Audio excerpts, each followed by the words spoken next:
This thing is really cool. Look at all the gauges. You got all the factory gauges, you know, the water temperature, the oil pressure, the volts, the fuel, everything works. But then on top of that, you got another water temperature right there on the top right. On the bottom right is your transmission temperature. Here on the bottom left is the transmission temperature again. You got on top left exhaust temperature. Back on an A pillar, you got exhaust temperature, intake temperature, and your turbo boost. And up here, you got a tire monitoring system.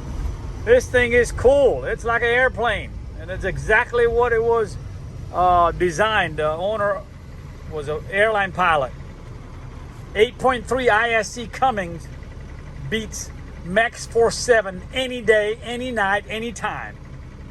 This is a badass motorhome. This is for somebody that wants to pull something serious.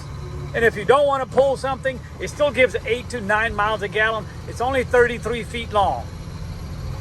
Check it out. Look at the turbo boost kicks in. Man, I can hear the turbo boost. This is awesome. All right. 3 liters supposed to look here. And everything that's attached to it was new. Is new. Oh, it's all new. And I mean new. Like, so that's a 160 amp? Yeah, it's a 160 amp. And would you put all that, like a built Even the tensioner? vibration damper down there is brand new. What is it called? Vibration? The starter's brand new. The starter's brand new. In fact, the starter now is a high torque starter. Yeah. Oh, it is? Yeah, That's why you push we button. had Troy put one on while he was busy waiting on the fuel injector pump. Troy's the guy at Huntington Trust. Yes. While we Yeah. were waiting, you see he had to send the fuel injector pump out to get rebuilt. While we were waiting for that, I said, well, put the right starter on there. And he goes, I'll do better than that. I'll put a high torque starter. That's why it starts like You know, a car. the- Doesn't the- it start nice? Hey, oh yeah, This is the original Max so Force. simple. Max Yeah. Force air filter. That's the Max Force original. Yes. And this is the one you give me extra. No, this one back. Oh, it's the back here. This That's is the what. tapered one here. Oh, that goes to the back side of the Here's turbo, second right? unit. So you were talking about that gauge that has 2 numbers on it? Yep. This is the one where it senses coming out. That's what you're reading. Yep. This is the one that goes through the intercooler coming out. That's And the one's other one. there. There you go. That's Input, output. That's right. So you get to see how hot it is going through your intercooler, and you see how much your intercooler cooled down as it goes to the engine. Those are the 2 numbers right there on That's A right. pillar. That's exactly right. Yep. Intake. Here's your what? That's your what, EGR? What is that? Close. Try again. Exhaust? No, it's So it's your. a turbo boost. There you go. Turbo boost. Okay. Hey, I'm having that's a professor did yours there now. That's your boost being red right before it opens up the old style diaphragm wastegate. Wow. So that's where that's being read. Now we can't see it, but if you get over here where I'm at and look, you'll see the downpipe of the turbo. Is it under the turbo? Yep. You'll see the wires go there. There you're sending use for your EGTs. You talking about that little silver wire going back there? Yep, that's one of them. And there's another one back there for your other EGT gauge. Because that's your downpipe. It's being read. They're being read within each other. So both EGTs should be pretty darn close. Or one of them's messed up if it isn't. They should be within 10 degrees each one. Within 10 degrees. Yeah, because they're reading about the same spot. So you're talking about this too? Yeah, well, no, not The these. turbo. These won't read the same.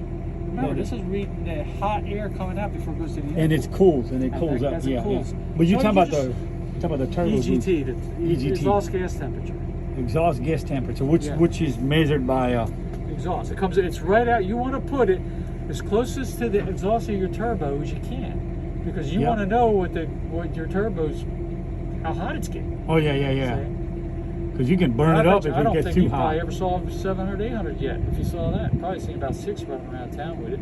Oh, that's You say you've never seen it. They said about 1200 is bad, or what? 12 is, yeah. Bad. When anything you go over across over 1,000, 1,000, 1,200, yeah, you don't. It'll you'll- distance. Yeah, you'll be putting that other turbo on here real quick if you do. Yep.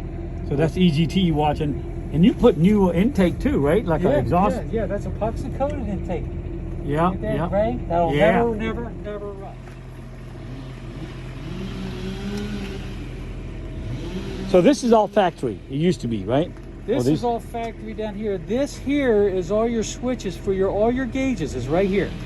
All the gauges, all your fuses. So if And the it's gauge just goes, you taped them. I mean, you that's EGT right, boost. EGT boost. You got them all marked real careful there. Okay. This is all part of that transmission stuff. See it? Oh, that's that 3,500 bucks. That guy's your buddy now. There, yeah. And that's what 2,000 miles Yep. ago. That This is- injection. Yes. That's right here. Cost you like $5 grand, or what, $3 grand to rebuild and about a couple of grand to put it on? Yep. But no, this was done professionally in Canada. Oh, it was done in Canada, the whole motor. Yeah, but when we got home, we had little problems with it. So what we did was we went back and made sure everything was factory. It's an A3 factory. This is all the pulleys. And Even this compressor, the backside is from that other compressor, That's right? exactly right. Because it's the only one that had to fit these old style. These are Max Force 7 old to fit that. Were they 7-liter Max Force made that, or was it 6.4? 6.4. 6.4, but they call it 7. They call it a Max Force 7, but it was a 6. But it's a 6.4, little. Yeah, like you would. Here's your fuse for your fan. Real simple. And this is where you can put that switch you talking about somewhere around here? You could just put it right in here, bypass the switch in there. So And your it'll switch come in on there at still 200. work, Yep. and also now your thermostat will work. So if you put that automatic switch, when it goes over 200 or something, your fan comes on. Like a normal. Well, hey, that Max 6.4, you would call a sorry butt motor, and it wasn't much better than 6.0. 6.0, they had a trouble. Remember Worse. the Ford 6.0? Everybody said. Yep. I remember that was Helson's truck, remember? So you kept the original computer because of the gauges. That's exactly right. You see, everything's wired off except for the gauges. And where's that? Oh, the other computer was there on the firewall. Yep. What else do you need to say here? It's 100.